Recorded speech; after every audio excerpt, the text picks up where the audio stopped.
Hello, and welcome back to another episode of Podcasting is Praxis. My name is Rob, my pronouns are he and him. I'm Jamie, my pronouns are he and him. And I'm Alistair, my pronouns are also he and him. David's... We got through the intro, we did it. I know. Alright, pack it in, boys. David's not here because we've decided to, cleverly murder him and throw him off the side of a boat or something. Just make up your own thing. This is... David would be happy to be caught in the wheel of a steam paddler. I'm sure he would be. I know. we are all begging for the steam paddle. No, this is Lord, your... I've seen what you've done for other people, and I wish it for me. No, Happy New Year, everybody, because I think this is the first one of the new year, so yeah, hooray for that. I hope it's a good one. Hope you had fun. And we... decided to dip gently back into the podcasting waters this time around, and we have done yet another great movie, and this time it's my fault. We're doing the second of the Kenneth Branagh Agatha Christie adaptations, Death on the Nile, because it's one of those movies that, you'll watch over the Christmas break with your family, because it's one of those... it's got a great ensemble cast, and there's all these people there, and it's a classic, it's Agatha Christie, it's genuinely a fun murder mystery, and, you could watch this, but instead, would you, for the love of God, please watch the 1978 version, which is, better in literally all the ways, with Peter Ustinov playing Hercule Poirot, and also because this... This is there's some reasonable acting in this, but it's also the danger cast essentially.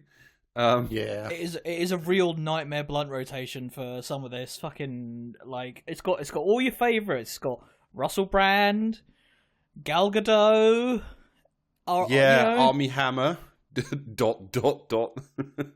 Yeah. Yeah, it's not a great cast, really. The big names that are in it are all universally dreadful, I think. I mean, I'll maybe give... The thing is, I would give Branagh a pass, because I think his Poirot is, I don't hate his Poirot, but he also directed the film, so, you know what I mean? Yeah, bad vibes out the gate with that one.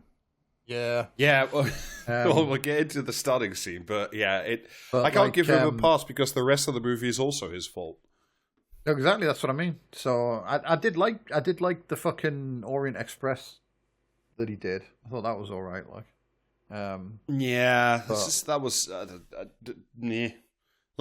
it's certainly a movie that is there. All the characters in this that aren't played by people whose name was on the poster are doing varying degrees of all right with it, I think. Yeah, I think that's a pretty good statement. Apart from notably Annette Bening, who plays Euphemia Book, one of the suspects and a painter, who just gives one of the worst performance I've ever seen anybody give on screen, essentially. Yeah.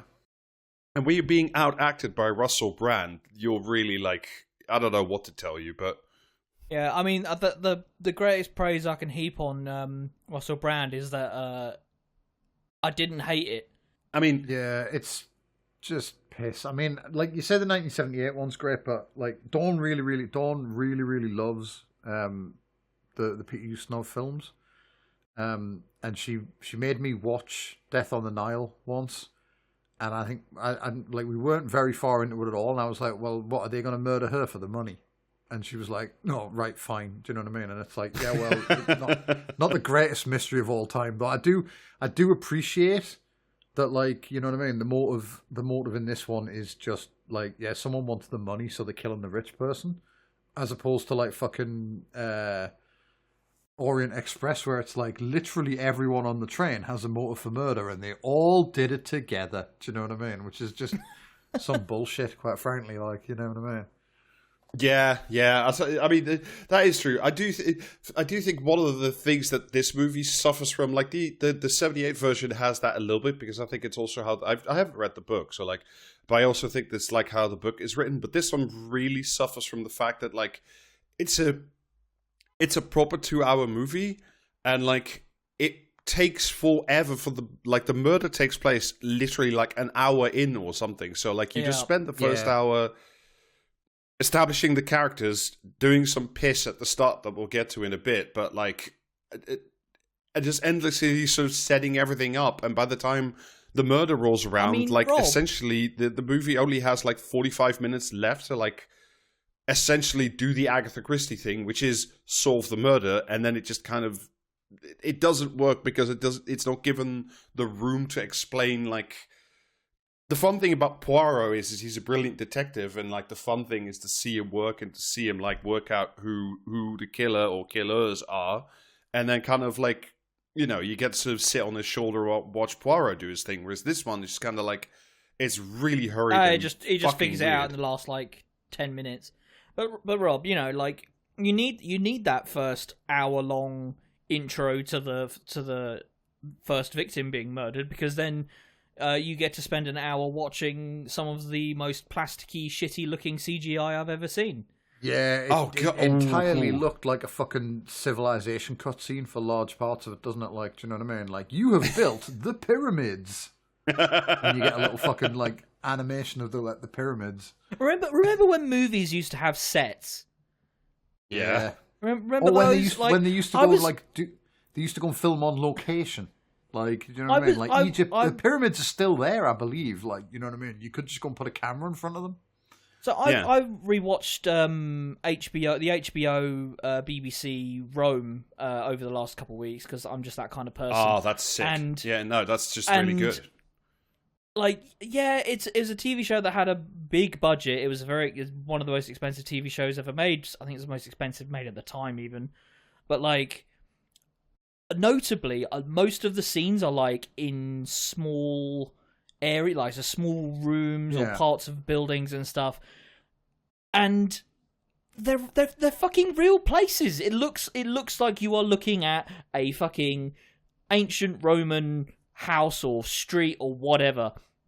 This movie goes for sweeping vistas of fucking Civ cutscenes, and it just looks fucking dog shit.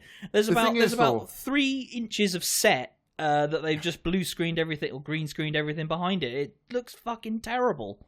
Yeah. The thing is, though, if they were making Rome today, they would do it exactly like this film. Do you know what I mean? They wouldn't like fucking build. They built those sets because they had to. Do you know what I mean? Like, and it's like there is a real art and craft to making like good sets and like filming on location and all this sort of stuff. And some people still like do it, do you know what I mean? Because they like insist on it and that, and it's great.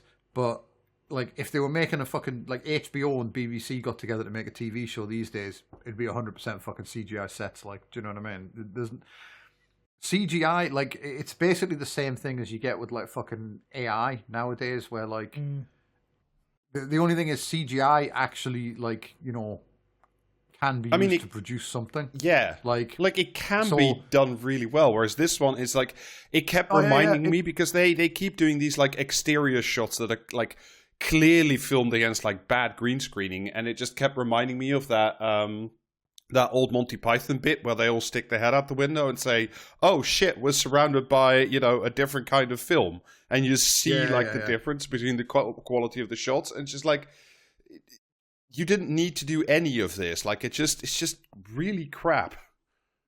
Yeah, but it's just it looks like shit, basically. Yeah. I think we've rehashed the CGI versus fucking actually having a thing argument like a million times. Like, every time we watch a film, it's like, why the fuck is this CG? Do you know what I mean? Like, boats are real. You can just film one.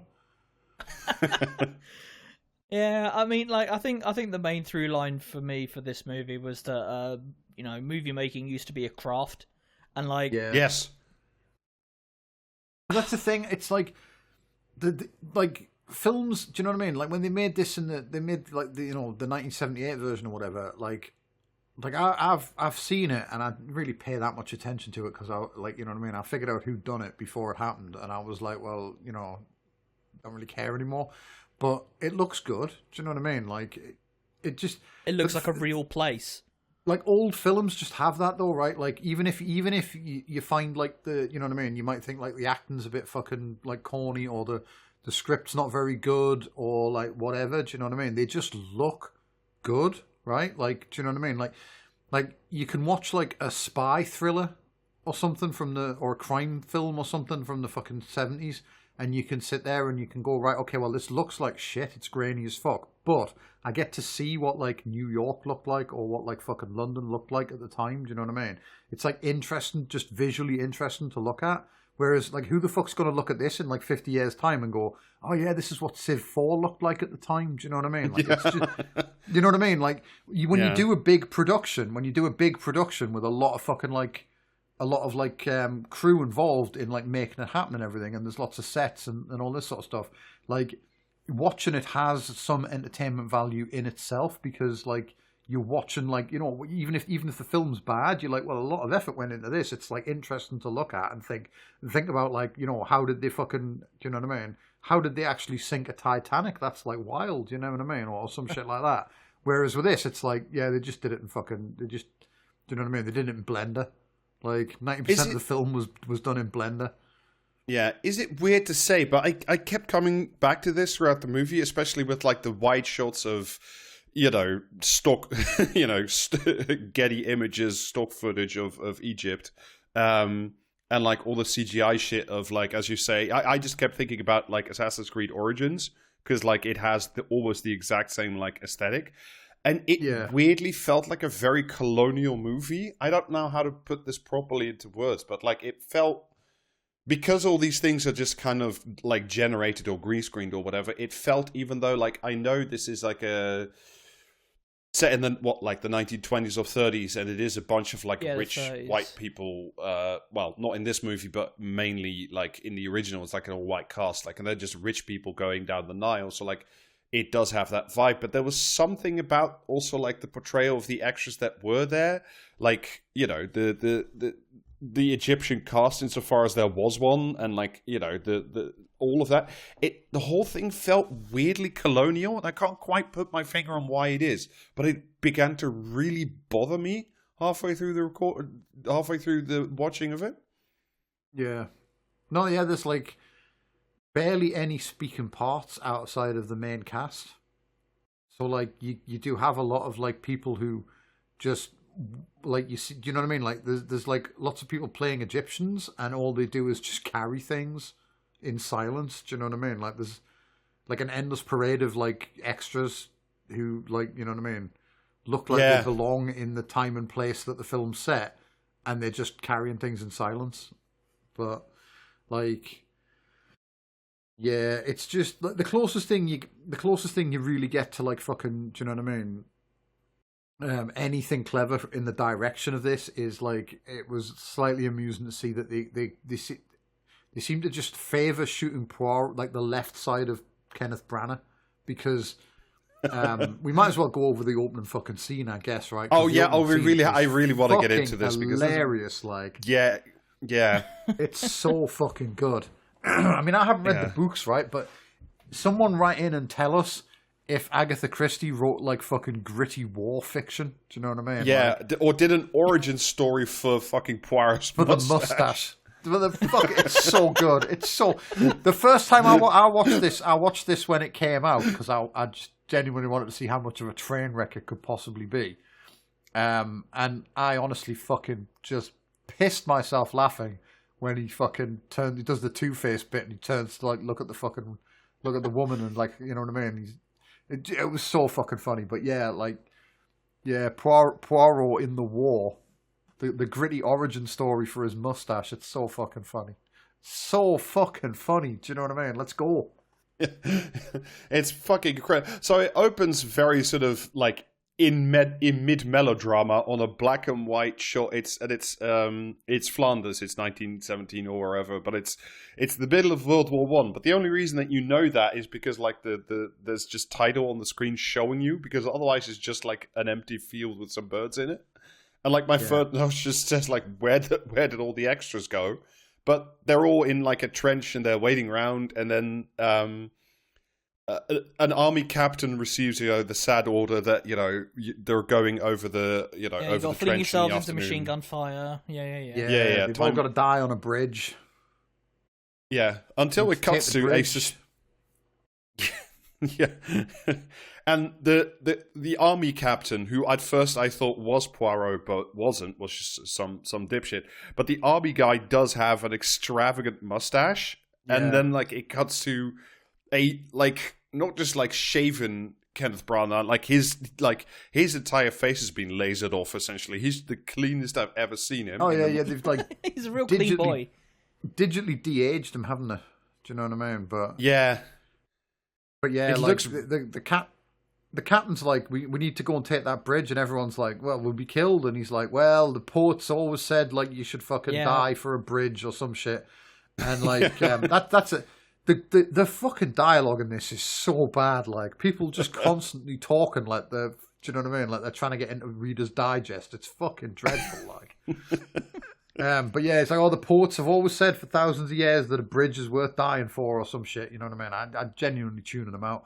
And then like fucking Kenneth Branagh like looks at a bird and is like fucking. Do you know? Oh what I yeah, mean? they El turn their Capitan. machine guns off when the birds go flying or some shit. Yeah, man. he's like El Capitan. We should attack right now because like when the birds fly around before the wind turns east, and it's like okay, so they like creep up under cover of the gas or something like that, and then they take the bridge heroically, and the captain's like, Poirot, you're too sharp to be a farmer, and then immediately sets off a tripwire, and like the whole bridge blows up. So yeah, good. Yeah, fucking it job is there. incredibly funny that like he says, Poirot, you will get a medal, and you shouldn't be a farmer, and then immediately, you know, like the big tripwire goes. Time for me to leave this movie.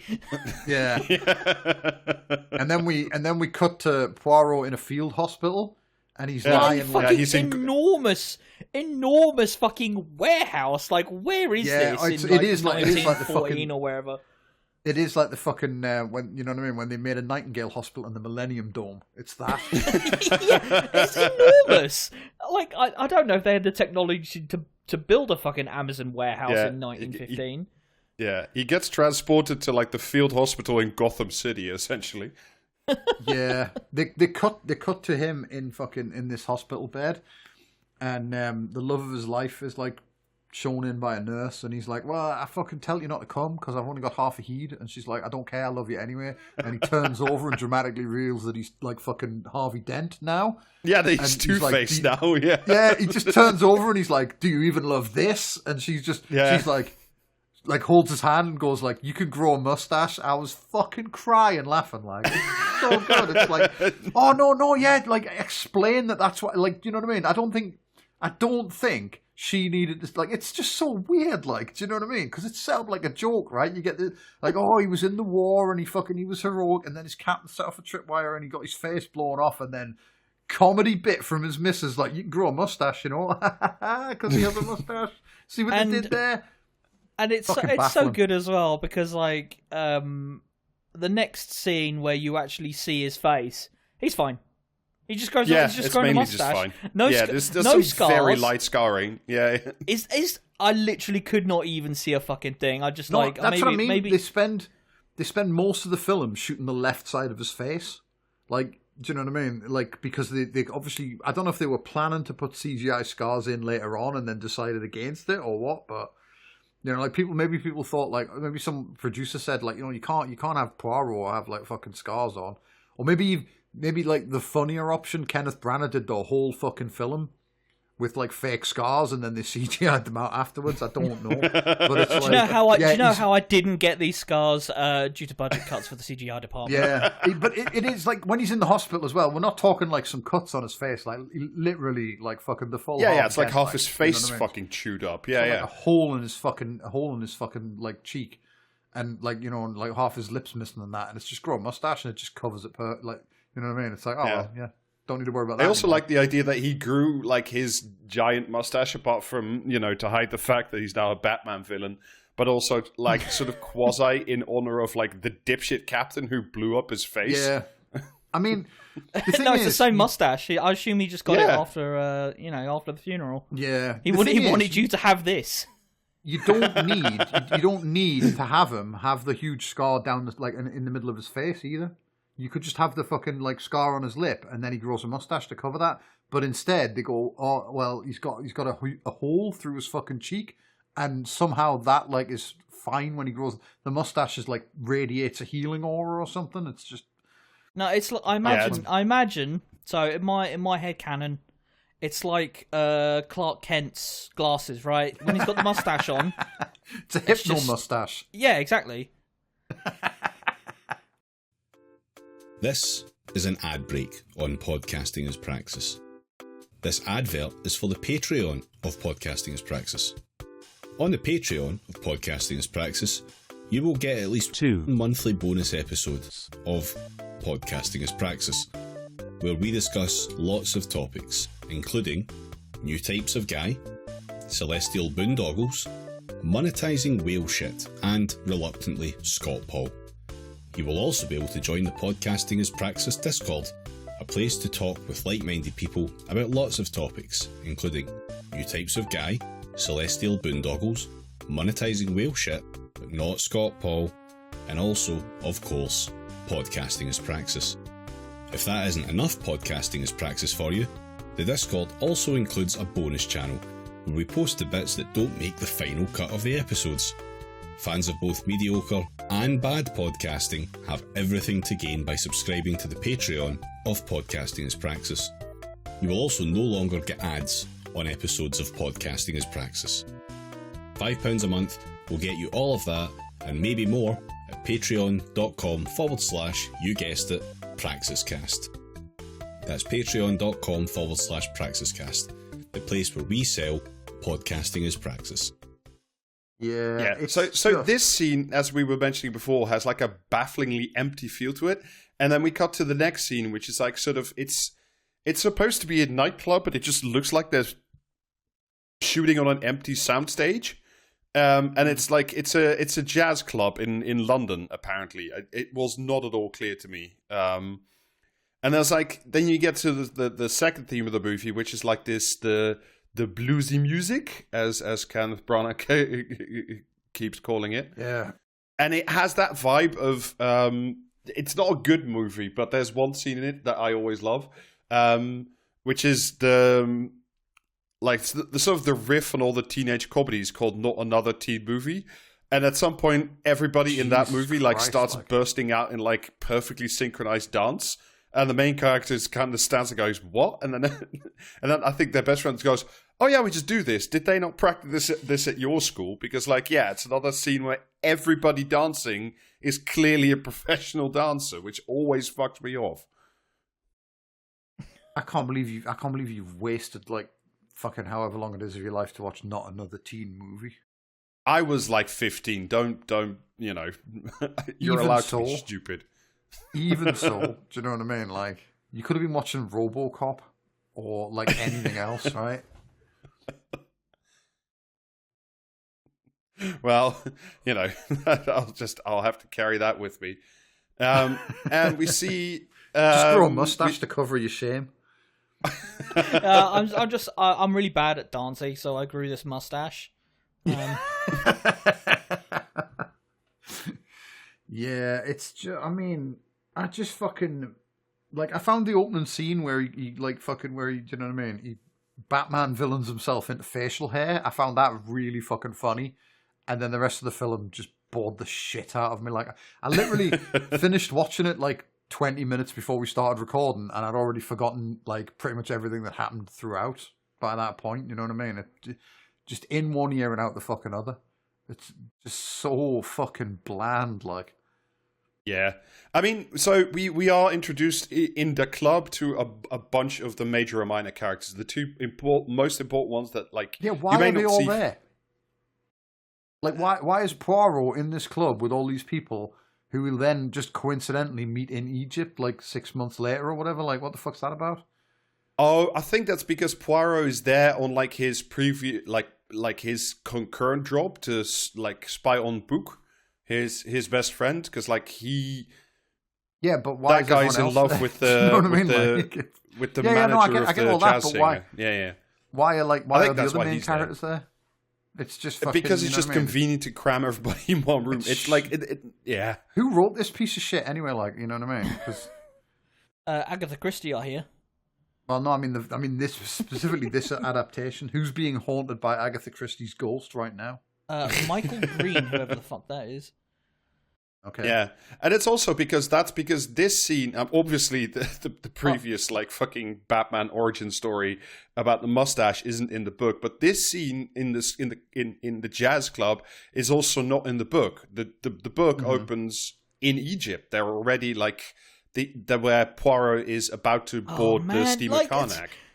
That's like for fuck's sake. This is, again, like, movie making used to be a fucking craft, right? Like, including writing screenplays. We did not need all of this fucking tedious shit. Like, although obviously I'm going to have to ask Rob about his opinions on the 7, no wait, make that 6 small plates. That Poirot goes through. But, like, that is just storytelling, why not? Just have them there. Just have all the people be there and then have the story happen. But no, we have to go through another fucking, I don't know, like, literal song and dance 20 scene. minutes. It's a literal song and dance scene. Yeah. 20 minutes I mean, before we even get to fucking Egypt. Like, what the hell? Yeah, but this level of detail is what you this is why you hire the guy who wrote Green Lantern in 2011. Anyway, back to the important question was the small plates, Rob. Come on. All right, we need the verdict. I don't have any opinion on that. It's just like, why are you in a jazz nightclub, and why do they have 7 desserts, and why do you order 7 desserts and then have one taken off because you want to form like a small pyramid or small plate? I don't care. Like, it's just kind of like, I can explain. Oh, that's foreshadowing is a storytelling device. Yeah, to make a little pyramid, I guess, but... No, he has to make a little pyramid because he's autistic. That was the whole thing in, like, Murder on the Train or whatever the fuck it was called. Like, you know what I mean? Where he steps in, like, fucking elephant shit at the start or something, and then, like, you know what I mean? Has to step in it with the other foot so that it's equal, because he's Kenneth Branagh's playing him as autistic, you see. Because that's, that's a revolutionary concept, that the good detective might have, like, a touch of neurodivergence. It's never been done before. Yeah. Anyway, we're introduced to a bunch of the major and the minor characters. I won't introduce them all because, like, we'll just talk about it as like they become, or in some cases, just kind of don't become important to the plot. The only people that I like before we get to like the introduction, which the only people that like you need to sort of see is Jackie. And her fiance Simon Doyle, played by Armie Hammer. ? Hey, whatever happened to that guy? And I will say, for the two of them, when they're dancing, I'm like, they do a nice job in like horny dancing. That's pretty, they seem pretty into each other. I'm like, all right, this, I buy this. But then, cut away from the horny dancing because it is time to launch, your main character, the woman on all the posters, everybody's favorite quality actress, Gal Gadot, enters the fucking cinema scene and gets like the introduction, like walking down the stairs in some silver dress. And the rest of the scene is just like, oh, Gal Gadot. You know Gal Gadot, check her out. Yo, it's Gal Gadot, everybody. Check this out. She plays Lynette Ridgway, who is essentially a wealthy heiress, and is introduced. Do you know what it is? You're telling me the names of these characters now, like the film did, and they just immediately fucking exit. I know. I'm doing my best, but like, yeah. But like, anyway, what the fuck? Like, I don't know. Do you know what I mean? It's just so boring. Like, it's so fucking. I couldn't keep any of these fucking people straight. I think because one of the things did the movie Agatha keeps Christie doing, ever write anything good? Do you know what I mean? Because like every Agatha Christie thing I've ever fucking seen is like, here's a bunch of like posh people and they've got like fucking reasons to kill each other, and I'm like, let them have at it. Do you know what I mean? It's no Knives Out, is it? Nah, it's not like.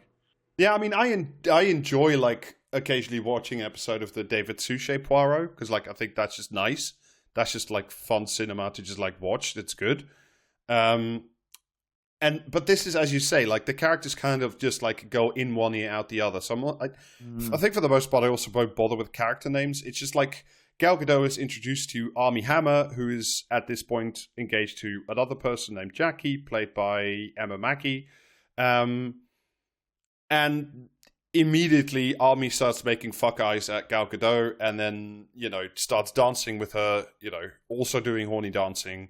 Scene ends, and then the fucking thing finally we go to Egypt. And I think at this point we are, half an hour into the movie? 20 minutes. 20 minutes before we get the first scene that's in Egypt. Yeah. Gotta get in, get in that war footage though, you know what I mean? Yeah. Yeah. Then we get a sort of... How else would they establish this movie without telling us how Poirot mastered blue steel? It's so fucking baffling to try and make Poirot an action hero. You know what I mean? It's like he was in the war. Oh, he did heroic war stuff, and then later on he's in he gets into a gunfight on the boat, and you know what I mean? Yeah. At the end, he's delivering his fucking his big dramatic reveal speech at gunpoint, and I'm like, okay. Do you know what I mean? And then they all have a fucking Reservoir Dogs Mexican standoff as well, which I thought was incredible. I mean, to be fair, that features the only bit of fun weaponry in the whole in the whole movie, which is the hat gun, and I really like the hat gun. I'm okay. But yeah, they're all in Egypt, and they're in a fancy hotel, and then fucking Army Hammer's ex is stalking them, so they decide to get on a boat. The vibe of the hotel and the vibe of a lot of the scene, which is what I was talking about, the colonialism as well. It's just wasn't colonialism cool if you were rich and white and could afford to be on the big riverboat? Wasn't colonialism awesome at that time? Yeah. And then before we get on the boat, we get the jump scare of seeing Russell Brand in cinema, and I just kind of went, ugh. Yeah. I thought it was fucking, I thought when I first saw him, I thought it was fucking Seth Rogen. I've not seen him without the big hair. So we see some other minor characters, mainly Rose Leslie, who played Ingrid from Game of Thrones, one of the wildlings. She's still around. She's a decent actress. Not in this one, but in general. And then we also see they made her do a French accent for some reason. Well, I mean, in the book, and I think in the '78 movie,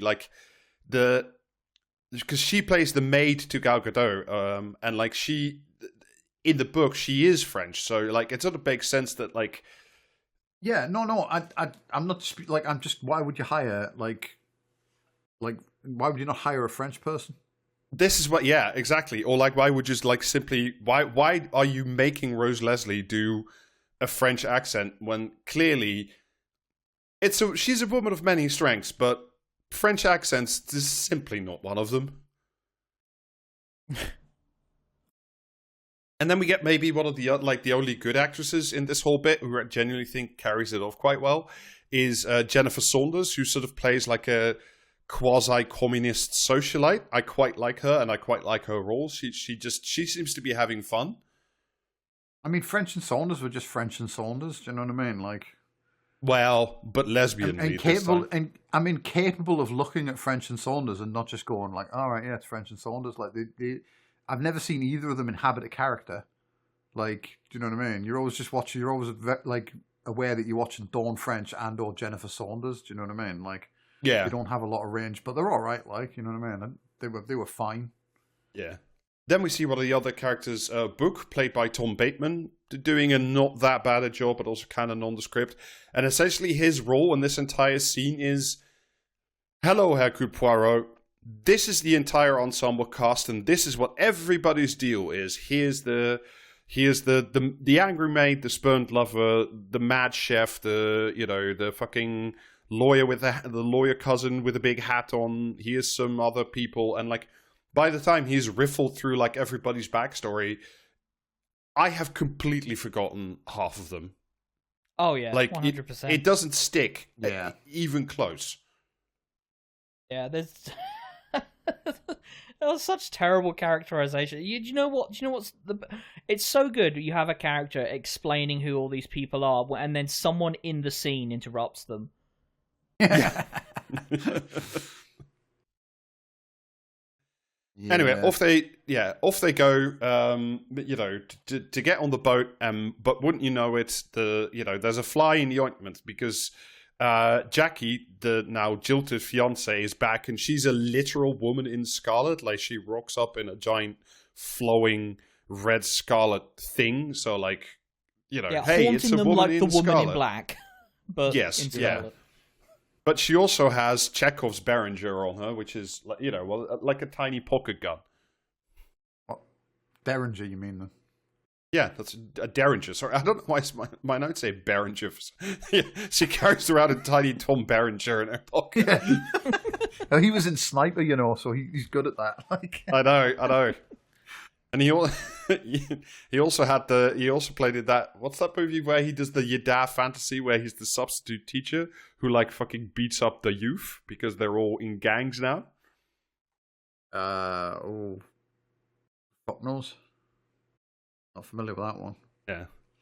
Anyway, off they go to get on the boat, but not before we get an entirely pointless scene of Gal Gadot dressed as Cleopatra in a giant golden robe. Oh, yeah, Jesus Christ, that was painful to watch, like.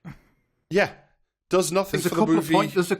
There's a couple of points in this film where they have Gal Gadot just fucking do like a bit of acting on her own, like, do you know what I mean? She's the only person on screen and she's just giving it a fucking little mini monologue and it's fucking dreadful every time. Yeah. And then we get essentially like an Assassin's Creed cutscene of like, hey, it's the Nile, it's Egypt, it's desert, but, you know, there's some palm trees near the water. Again, and there's a big boat and on also it. that, and you know that plasticky fucking backdrop you've been seeing for the first like 15 or 10 minutes that you've spent in Egypt. Well, I hope you like that because you're going to be getting nothing but this for like the next 30-40 minutes. Boy. Yeah. Yeah. It's anyway, the CGI as well. The CGI as well, like not just on a visual level, but just like technically, it's like it's fucking like shit as well. Because there's like a bit where they're on the boat and they're all having like a party, and there's balloons, right? They've got like loads of white balloons. Yeah. In the establishing shot, there's like white balloons rising into the sky above the boat, and then when it goes to like, you know, the internal shot. The actual balloons they've got, they aren't filled with helium. Yeah, because they're all lying on the floor, yeah. Yeah. So someone clearly just told them, oh yeah, like they're on this boat and there's balloons, and no one bothered to explain like what kind of balloons. You know what I mean? It's like just fucking just get it done. We don't give a shit. Just, you know what I mean? Just paint some fucking balloons in, and like, you know, the artists left to fend for themselves and decide what the balloons should be doing. There's a kind of weird like love affair that like reminds me a lot of like The Great Gatsby, with like this sort of extravagance of wealth and showing off like your you know, your money by blowing up balloons and renting like a whole riverboat just for you and your mates to hang out on. And it's just kind of like it. But it doesn't work because like The Great Gatsby really examines that, and like the movie with DiCaprio isn't great, but it's interesting because it sort of asks questions of that wealth. And like this is just like this is like, look at this wealth, isn't it cool? The thing is, you say they haven't actually rented the whole riverboat, which is another like really weird fucking plot point, right? Yeah, like because it looks like they've rented the whole riverboat, right? Because she's like really rich. And they're the only fucking people on the riverboat, right? And then they're left there alone overnight when the crew like goes like off to like back to the fucking shore to go to bed or whatever. So it looks like they've rented the whole riverboat. But then when they make their first stop, like the fucking stalker woman gets on the boat, and they're all like, "Fucking well, like why is she here? Like she rented a cabin," and it's like. Okay, so what, you rented like all but one cabin on the riverboat for you and your mates? Like, it's bizarre, like, you know what I mean? Why is there no one else there? There's some, because like Gal Gadot's character sort of announces this, like, as well, right? Because like, oh, we rented the whole boat and it's party time or whatever.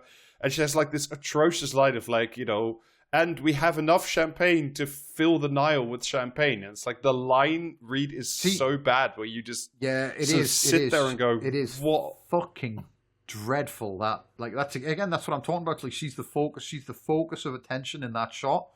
Like, you know what I mean? And she's fucking dismal. But also, I'm gonna have to give that statement like 3 Pinocchios, because the boat is smaller than the Nile, so there can't be enough champagne on the boat to fill the Nile. I'm sorry, but you know what I mean? I think she's lying there. I think, Anyway. frankly, that's something right out of the movie. Yeah, we have to give the film a Cinema Sins ding for that one, Yeah, there's a bunch of plot things when the stalker woman gets on, she fucking storms off and she tells Armie Hammer, "I don't care if I have to buy the whole boat." And it's like, well, why didn't you? Why you don't have to buy it, but why didn't you rent it all? Do you know what I mean? It's she because that's another fucking Gal Gadot acting masterclass where she pretends to be mad, and it's just like it doesn't work at all because she just kind of the only thing is she can do is flounce basically, and it's like,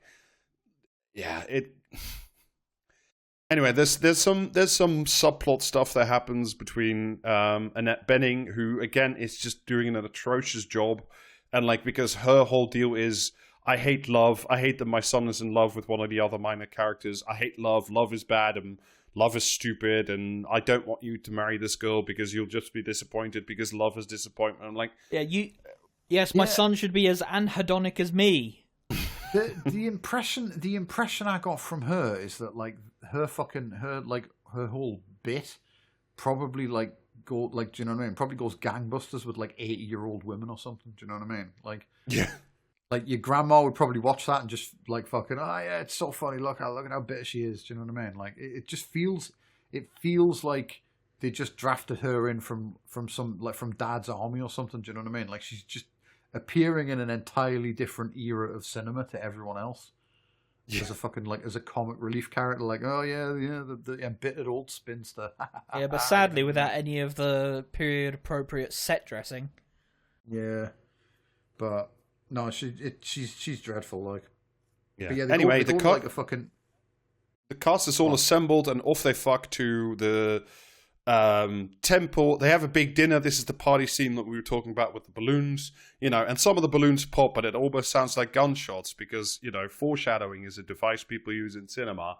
And then the next day, yeah, that's how that goes. You get that with the champagne as well when she says she's like, "Oh, we brought enough champagne," and then she pauses to fling a glass of champagne over her shoulder to fill the Nile, and then she genuinely looks like she's in a fucking advert for cruises. It's so bad, you know what I mean? The fucking little P&O symbol should be in the corner of the screen or something like that. But then Armie Hammer pops a bottle of champagne and she flinches as if someone's shooting at her. Anyway, so the next day they arrive at the temple of Abu Simbel, which is it's part of the thing. It's on the Nile. And, it's it's a temple where the pharaoh and his wife were buried together because they loved each other very much because, symbolism is also something you can do in movies. Anyway, everybody wanders sort of around, has bad dialogue with each other. Most of it is in any way important, except that Armie Hammer and Gal Gadot at some point, because they're supposed to be really madly in love, right? They're supposed to be really, this is their honeymoon adventure, but they have no chemistry with each other. There's no moment where I believe that okay, this is. I mean, at no point did I think he wanted to eat her at all.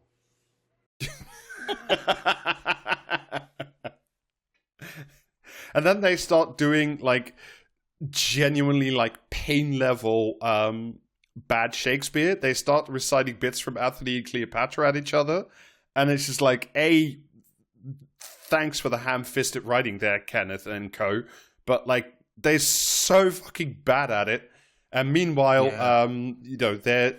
anyway, someone always tries to chuck a rock on top of their heads, but they're also threatened by by bad CGI, so they have to run back to the boat. Yeah, they get rudely interrupted. Incredible. Anyway, the spurned ex-fiancée, the Scarlet Woman, Jackie, comes back, and this is the scene where Gal Gadot does that. I should have rented out the whole boat. I will buy the whole country. It's cool. That sounds, this is an awesome bit of cinema. Yeah, so we get another night of drinking and champagne and whatnot, and Kenneth Branagh on his way out the door when he's not feeling very well. There's this sort of subplot where I think he's supposed to be a bit in love, or at least like infatuated with the jazz singer they rented to come along on the trip, who's played by Sophie Okonedo, who I really rate as an actress, like in almost everything I see her in, and then not this. Yeah, no, he's in love with the jazz lady, and he has a little speech on the fucking deck of the boat about how his fucking former love of his life was killed by a mortar shell because he wanted her to come and visit him over Christmas in the hospital, and like she fucking, you know what I mean, like ran across no man's land to get there or something. I mean, I feel like that conversation is totally undermined by the fucking intro scene. Just completely takes the wind out the sails of that. Like her making a fucking well, that just happened comment about a fucking mustache when he's like two-facing on the fucking on the gurney or whatever. Yeah.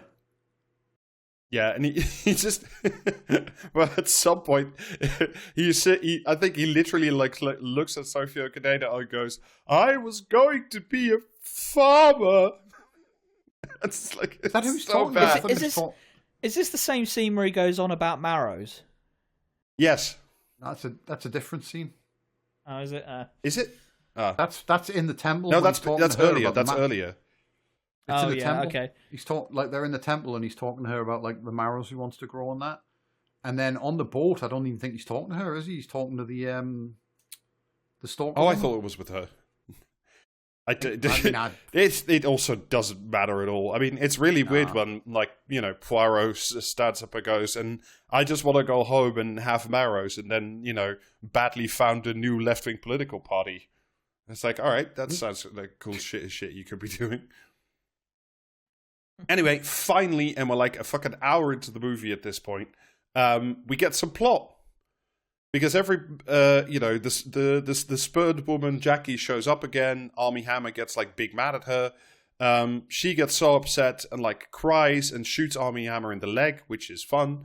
The tiny Derringer, Chekhov's Behringer falls on the floor. And, like, everybody runs around. Armie Hammer gets carried off to his room. Other stuff happens. There's some more atrocious dogshit CGI as, like, something gets thrown in the water, which is obviously, like, the tiny gun. But there's, like, a CGI fish that has to shake it around for a bit. Oh, my God, it's so bad, man. It looks dreadful. What about the bit with the crocodile, the CGI crocodile that, like, fires out of the water like a missile and grabs a bird? I thought that was great. Like, that genuinely reminded me of, like... There's a bit in one of the I think it might be Return of the Jedi or something where like there's a fucking establishing shot of Jabba's palace and there's like a fucking like big lumpy beast and it just like it fires its tongue out like a frog and like swallows a horse or something like that. You know what I mean? Like it just reminded me of that. You know what I mean? Here's a bit of like wildlife in the foreground to make the world seem lived in. Except like on Return of the Jedi they did that shit with Muppets, so it was like infinitely better than fucking Kenneth Branagh's fucking PlayStation. You know what I mean?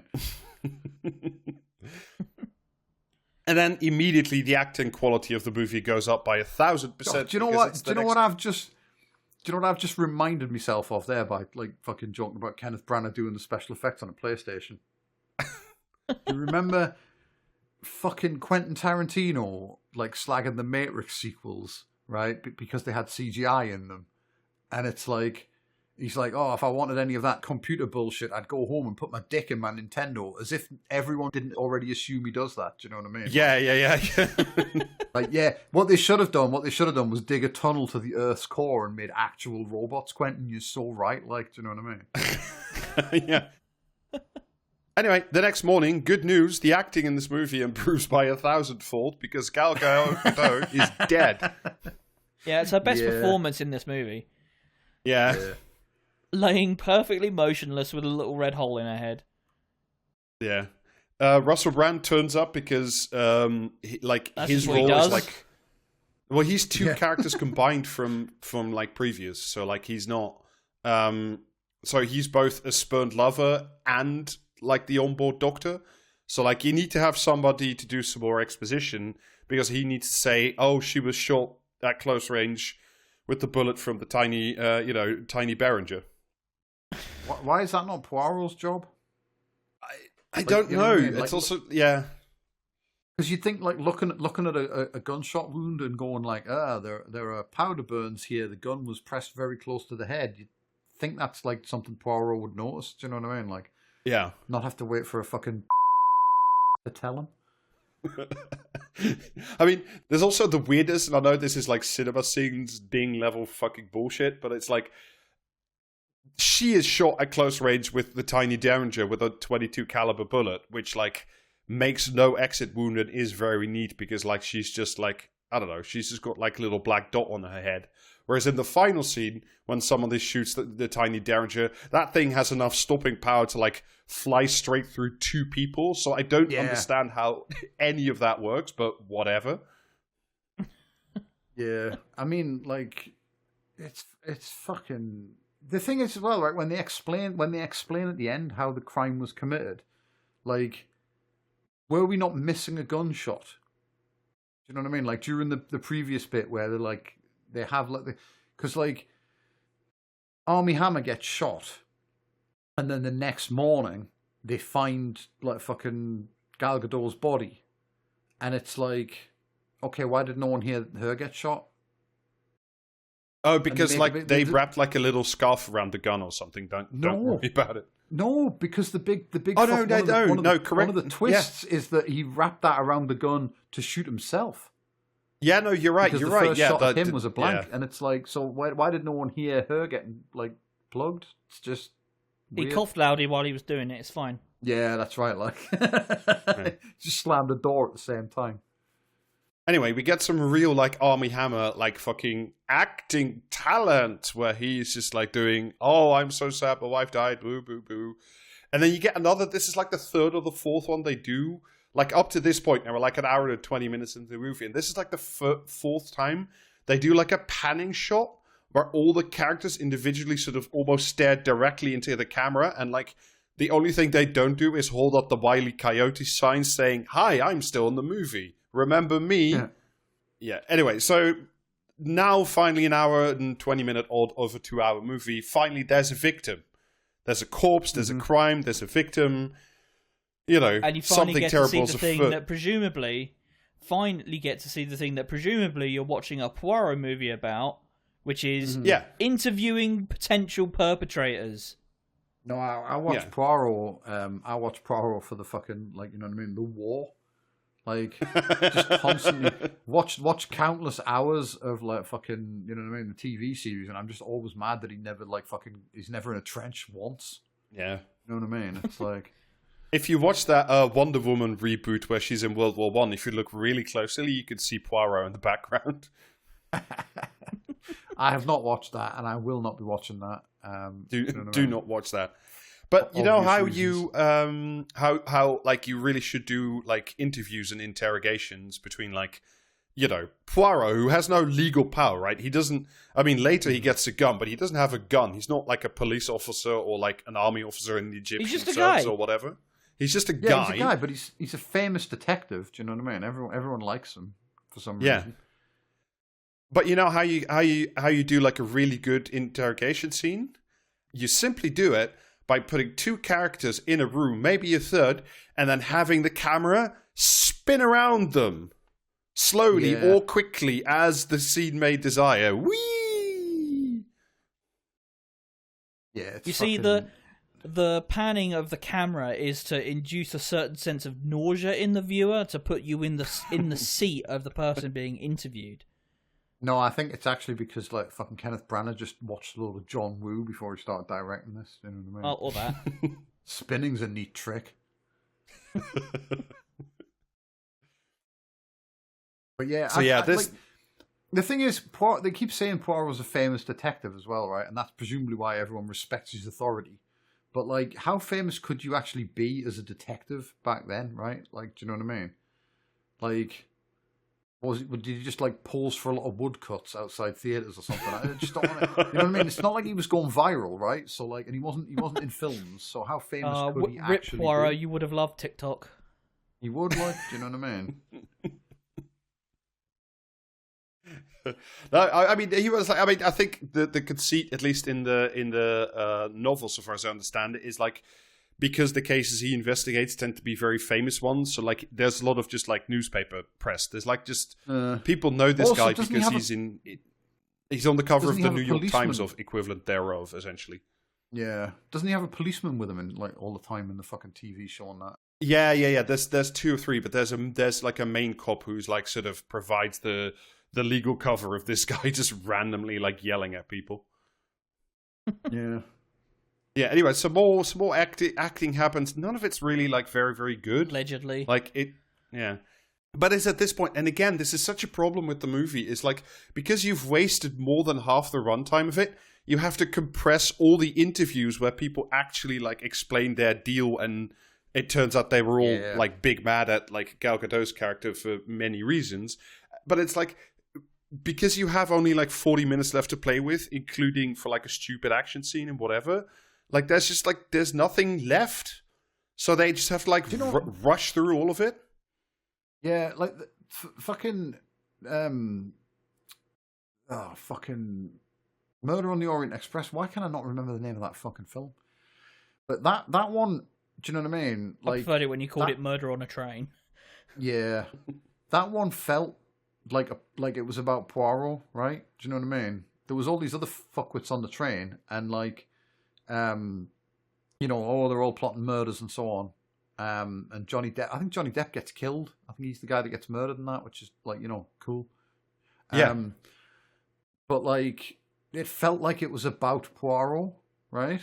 And then like this one, it just felt like they couldn't be arsed with Poirot anymore. Like they were like, with the stuff at the start about how he got the mustache and like the fucking the fact that like they're fucking around for over an hour before anything happens that requires Poirot to do anything Poirot-like. And then at the end, after he's revealed everything, you get an extra bit of him like in London watching jazz and stuff. It kind of felt like I half expected to see a post-credits scene. Do you know what I mean? Setting like fucking Miss Marple up or something. Like it felt more, where Nick Fury walks into the jazz bar. It had that vibe of like. It had that vibe of like a Marvel fucking like cinematic thing where they're like, do you know what I mean? They're so interested in showing you a bunch of stuff that's beside the point because it's the Poirot extended universe. Yeah, it just genuinely had that kind of vibe to it. Like, do you know what I mean? Like, oh yeah, the crocodile's going to be important in like 3 films time or something like that. Yeah, but it was just there's very little actual detective work in this fucking film. Yeah, Benedict Cumberbatch just like saunters into screen and says, "We're starting the Baker Street initiative. How cool! Why don't you join us?" Like, yeah.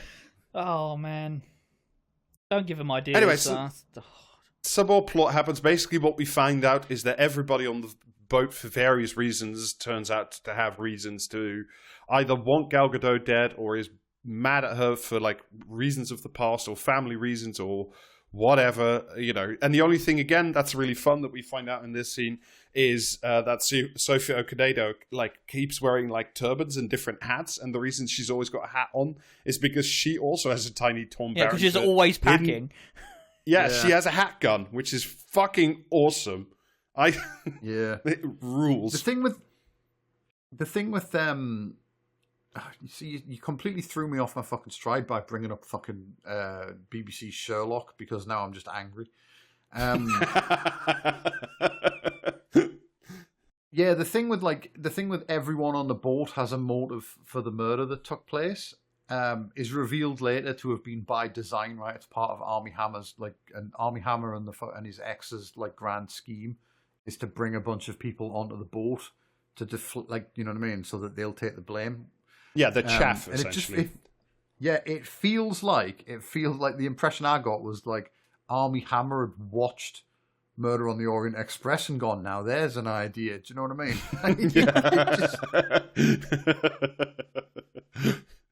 I get that it's a whodunit, and so everyone present has to have a motive for the crime so that you can spend ages thinking, like, was it them? Was it the other or whatever? But, like, it's really, you know what I mean? It just... Like I say, when we watched the 1978 version, it was just immediately apparent. I was like, well, surely the motive is just money, right? They're just going to kill her for the money. And, like, Yeah.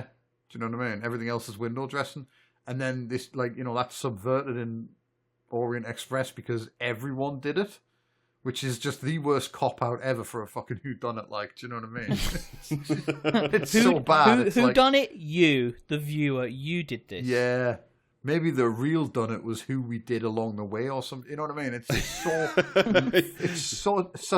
I bet people must have been mad as fuck when they read that book the first time. Do you know what I mean? Like, oh, I think it was this guy. I've got all this evidence. Oh, it was all of them. We were all right. Fuck you. Do you know what I mean? Like, that's just... It's dreadful, frankly. I don't know. Maybe this was one of the first times they did like this as a plot device, and it's, you know, it's like seeing it for the first time. You're actually, this is actually quite neat. No, I don't think it was. Do you know what I mean? Because, like I say, the whole point that you expect everyone to have a motive because the you know what I mean. Trying to because it's just it is like chaff, right? Like you say, it's like everyone in the whodunit has a motive because like otherwise it'd be really obvious that guy's got the motive. He must have done it, right? You know what I mean? Like fucking. But so you give everyone a motive, and then it's about like figuring out like you know what I mean, what kind of like fucking. You know, that guy mentioned that he knew what plants were, so he must be the poisoner or some shit like this, right? But then to just go, everyone had the motive and everyone had the means and everyone took the opportunity is just fucking. It's just it is baffling shit. Yeah, people aren't reading these books for like a fucking, do you know what I mean? For a thrilling tale with an unexpected ending. They're trying to guess who did it themselves and prove themselves cleverer than the author. Do you know what I mean? Like, or solve the mystery as they go. And if the mystery is just everyone did it. Like, it feels like participation trophies. Do you know what I mean? No, I completely see what you mean. But I mean, like the general appeal of like whodunits, of like being able to like reason your way into, okay, or like, but Poirot does the thing of like, okay, I know how the case works because I, have deduced this, that. But it's like, it's always, if it's done right, if it's done in a good way, it's like, you, the audience, too, could have, like, we gave you all the clues along the way, Mr. Detective. Yeah. Like, you could have, either you did or you could have worked it out yourself. I mean, obviously, if you're Jamie, you worked all of this out, in 5 minutes. But, but it's, at least it's like a nice sort of, okay, that's how it worked. And we all saw the same bits, so this kind of works, but yeah. Yeah.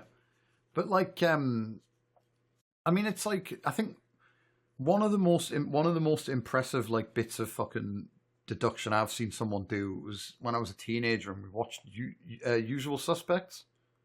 I was a teenager. I was around 20 anyway. But watched Usual Suspects with me mates, and like fucking one of them correctly figured out like that fucking Kevin Spacey was the wrong one because there's a bit where like some guys are talking in a foreign language and like all of the usual suspects are like, what fucking language is that? And Kevin Spacey's just like, it's Hungarian. And it's like, how the fuck would he know what you know what I mean? Like he's just some American dipshit. Why does he know what Hungarian sounds like? Unless he's the Hungarian guy that the whole film revolves around. Like, you know what I mean? And it's like, yeah, that's a good bit of detective work. Nice one. You know what I mean? It's certainly better than like, well, I think all of these people did it because reasons, you know what I mean? Like, anyway, I don't know. For the record, back to this movie. I don't give credit for, well, they were the first to do it. Do you know what I mean? Unless I like, you go, oh well, it was the first time this trope was ever used. That's great for people who saw that in like like fucking 1970 or whenever you know what I mean, whenever it came out. But like when I'm watching it in the future and it's been done, like it's been copied a million times and I've seen all of those million times. The original just annoys the shit out of me as well. Do you know what I mean? Like, it's why I don't get on with Lord of the Rings. Do you know what I mean? Because it's like this seems wildly derivative. You know what I mean? Like,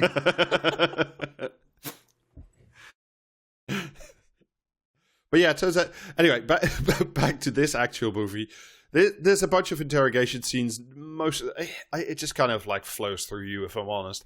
And then we get some more cinema because Rose Leslie dies in the water wheel, which way to go, because they're on a paddle steamer. And then she dies and is then thrown overboard and then gets caught in the wheel. I believe is the sequence of events, and like there's a fucking window into the paddle wheel which like Yeah, apparently is yeah. Why did perfect they for- put a window in there? Look, So in case so you you can check- get corpses, in case you get Yeah. corpses in the paddle wheel, it keeps happening. It's That's in why the case a window's crocodile there. gets in there. Do you know what I mean? Like, you just see the crocodile going past you every fucking, 30 seconds. And you're like, oh, they right, should have okay. put a little Fucking sticker in there roadkill. saying, "Yeah." You see fucking JFK. You see fucking Prying the RFK. fucking crocodile out of the paddle wheel so you can have it for dinner later. Yeah.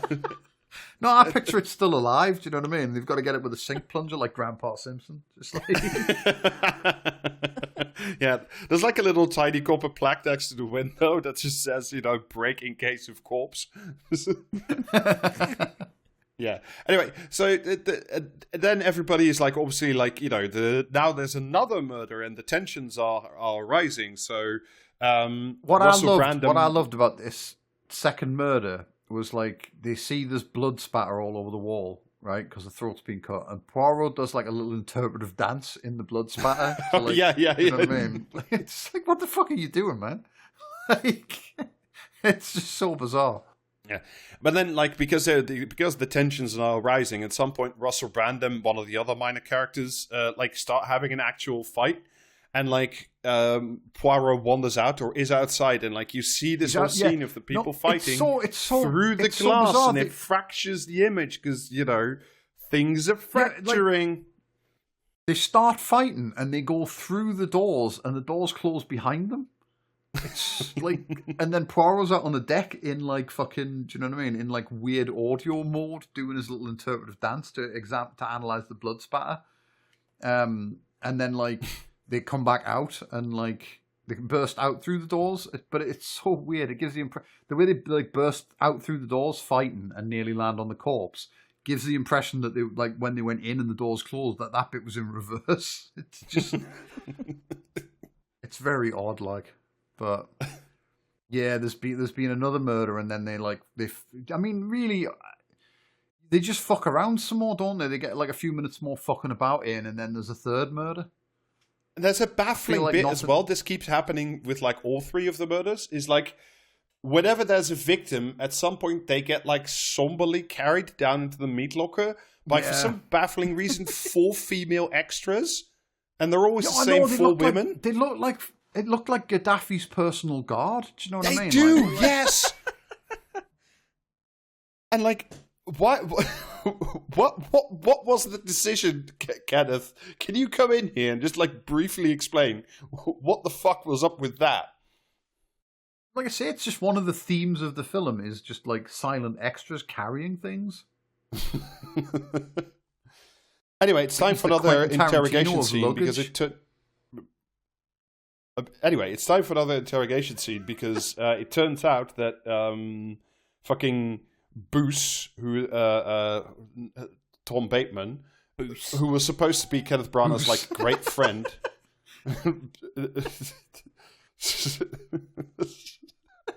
There's a Boos loose about this house. Exactly. Yeah. He's Bruce Wayne. He's going to defeat Two-Face. Anyway, it turns out because before this, during the whole movie, you kind of assumed that Bruce Wayne and Kenneth Branagh were friends, but no, they're not. And there's another interrogation, and you know what an interrogation means? Spitty cam. Whee! Yeah. Yeah, but it's he saw whoever killed the maid. And but he kept it a secret because he's in love or some shit, and then he gets shot in the neck in the middle of the conversation. Not long after, Armie Hammer raises his voice in a completely unsuspicious fashion. Yeah, in a very normal, in a very normal manner. Yeah. Yeah, and then Armie Hammer just pips up to say glowing weak spot, and then something happens. Yeah. And then Poirot chases after the shooter. And gets into a gunfight. He runs through the kitchen and they shoot a bunch of stuff and he has to dive for cover and everything. And it's all very high stakes, you know what I mean? And completely out of place. What the fuck? It's why is there an action sequence? Why does fucking Hercule Poirot throw a meat cleaver that sticks? Because there's a split second shot of it sticking in the side of the door. Fucking, do you know what I mean? Agent Smith, just fucking hurling a fucking like bread knife across the room at people. It's bizarre. Yeah, it's like they're in a kitchen, so like the gun woman, because at this point we might as well just say gun woman is like Yeah, I know. I mean, like, yeah. Yeah, like throws When I over said- a pan when I of said hot water shooter, and like yeah. When I said shooter, I was trying to throw everyone off the scent so they would think it was like fucking Mark Wahlberg, but Yeah. Anyway, there's a stupid fucking chase scene. It goes fucking nowhere. It's totally against like anything I've ever seen in like an Agatha Christie adaptation. And then it's time for the final accusing parlor scene. But before that, we have to get another pop-up of all the characters' faces individually, so you, the viewer, is reminded of who's alive and who's dead and who could possibly be a suspect.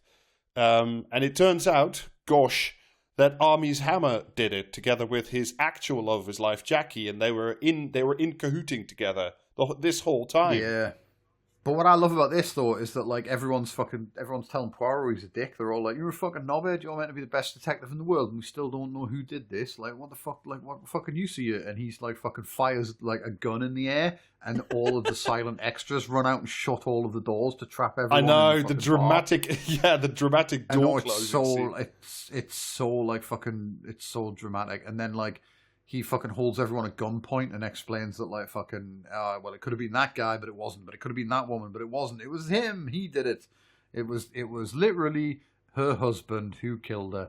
Like fucking hashtag we live in a society, etc. Do you know what I mean? Like bottom text, and then fucking Army Hammer and his ex who are revealed to have been the murderers, but also like the fucking cousin who's a lawyer was revealed to have been the attempted murderers who dropped the rock. Yeah, but he just did it out of like dudgeon, A basically. fit of pique. It was yeah. It's because he was doing crimes. He was doing like financial crimes, and he just decided like, well, if I dropped a rock on the woman whose money it is, then presumably my financial crimes will remain undiscovered and not be considered a motive. Do you know what I mean? But yeah, Army Hammer and the like the fucking and his ex are like, oh, if we go to prison, they'll keep us apart, and it's like that's generally how prison works. Yeah, do you know what I mean? Like, and then but they're like, well, he's like, we could flee. If we flee, we'll get away, and we just have to be strong. And she's like, yes, and then she hugs him and shoots them both with the fucking Derringer. Yes, it's a through and through with a 22 Tom Berenger. It's like I don't understand how this is possible. Yeah, somehow she wraps her arm. She wraps her arm all the way around him. Tiny.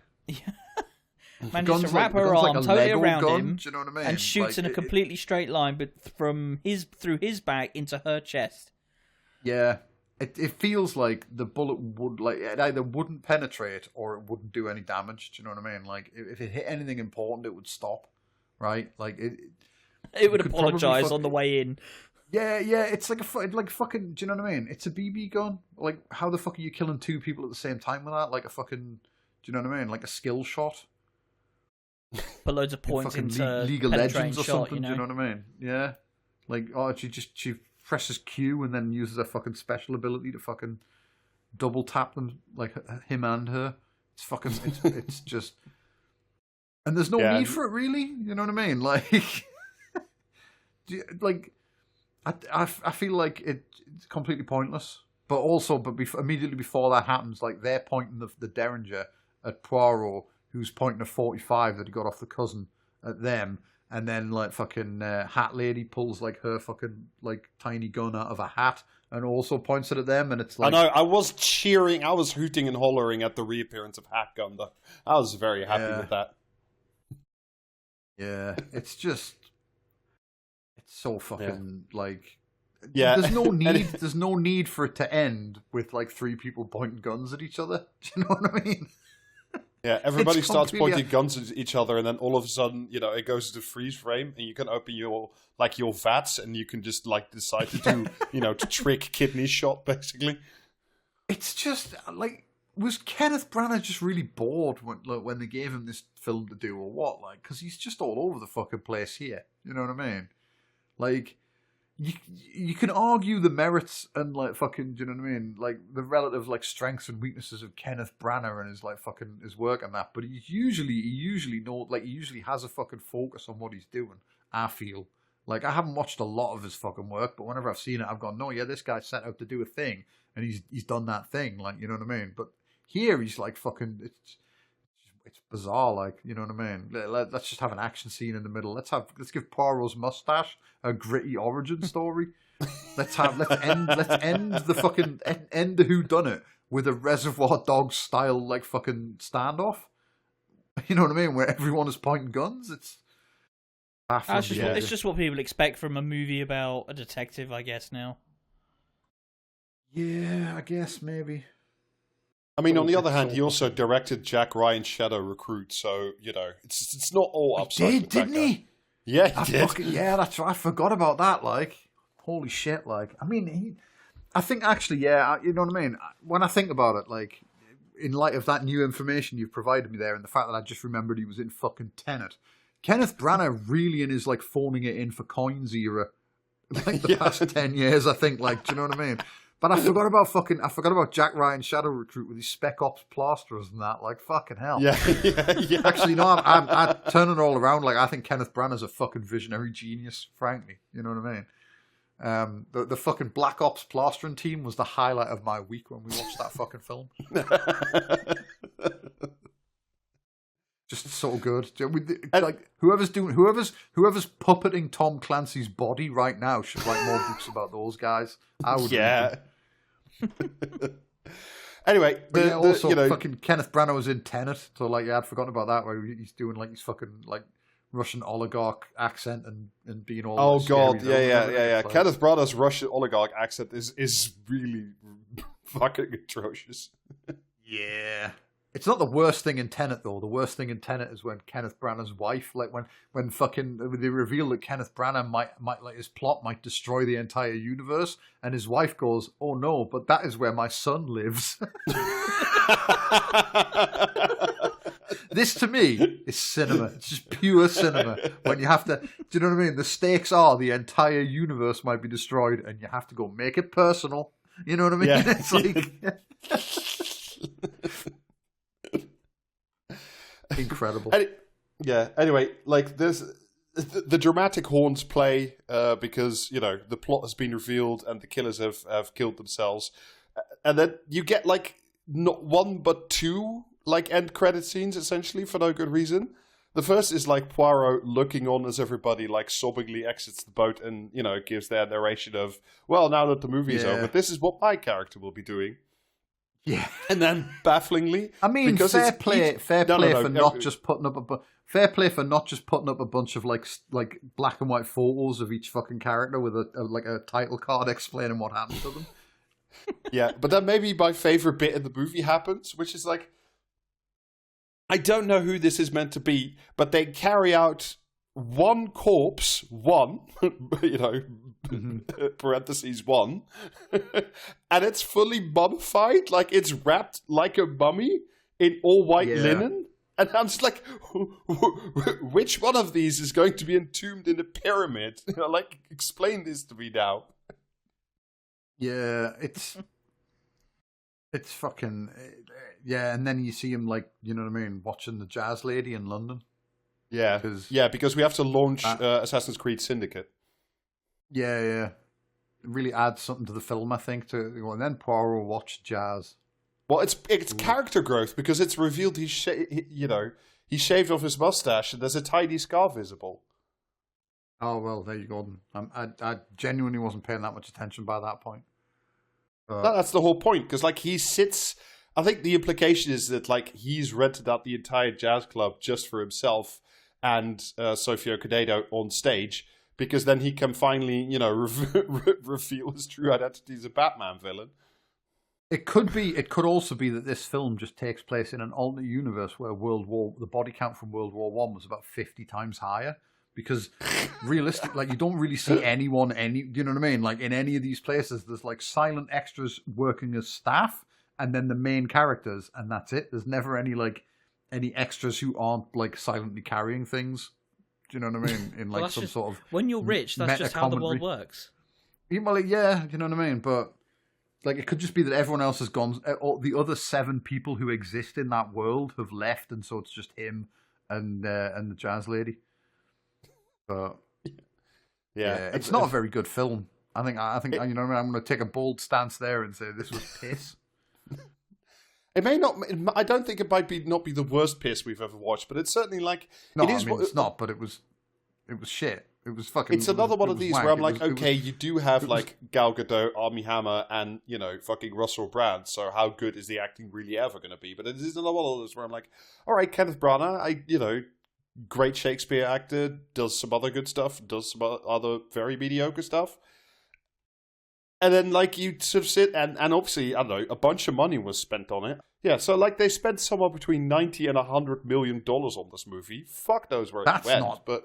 That's not that much these days, like, to be fair. Yeah. Do you know what I mean?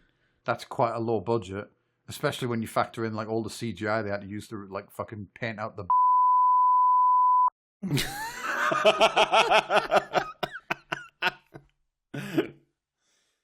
Yeah, it's another one of those where you kind of go, well, you've assembled a decent cast. You can be a great director and a great actor yourself. They gave you $100 million, and this is what you came up with. Cool. I mean, like, the cast must have been a large portion of that, I think. Oh, it has to have been, yeah. But probably why none of the extras speak, right? You know what I mean? Can't afford those rates.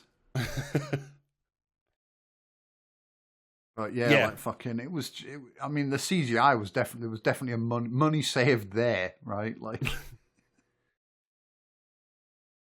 but no, I safe to say I wasn't impressed. I did really enjoy the first fucking 10 minutes though. That was so fucking fun. It's just the delivery of you can grow a mustache. It's like, yeah, give it to, like, you know what I mean? Break it to him gently there, pet. Like, fucking, like, frankly, I'm going to say, right, when she was killed by a mortar somehow, like, he dodged a bullet, ironically, right? Because, like, do you know what I mean? She, like, if half of my face gets, like, shot off in the war, and, like, you know what I mean? The missus' first reaction is, just grow a fucking mustache. I can't stand looking at you. Like, frankly, do you know what I mean? Yeah, you're like cum-friendly really bombs at this point. Yeah. Yeah, you know what I mean? Like, fucking, all right, have a heart. But, I mean, also, just wait 6 months, and, like, it all grows back apparent. Like, you know what I mean? His head was fine. Like, do you know what I mean? Like, so just wait a bit, and... What I really like, and I know we're getting into like deep cinema sins ding territory at this point, but like when they do all the wide shots of Branagh in the hospital, and it's like the world's biggest fucking hospital, like it's a fucking Warhammer 40k cruise liner level of like injuries of people in beds. But what I really like about all that is they built that giant like a fucking hospital within mortar range of the front lines. What? Why would you do that? Like, yeah, I think I think he says she dies on a train. Like, she's on the way to see him, and the mortar the train she's on or something. Oh, okay. I thought they mortared the actual whatever. It's would have been a lot better if they just had not included the backstory of where the mustache came from. Do you know what it is though? It would have been really funny if they had mortared her at the hospital, like at his bedside, and a mortar comes through and like fucking blows her up. That would have been very funny, to be fair. When you next see him, he's got an extra mustache on his forehead to cover that scar. You know what I mean? Like... the fucking hospital breaking up, like starts falling into the gravity well. Yeah, just like fucking. By the end of things keep exploding near Kenneth Branagh, and by the end of the film, he looks like Cousin It.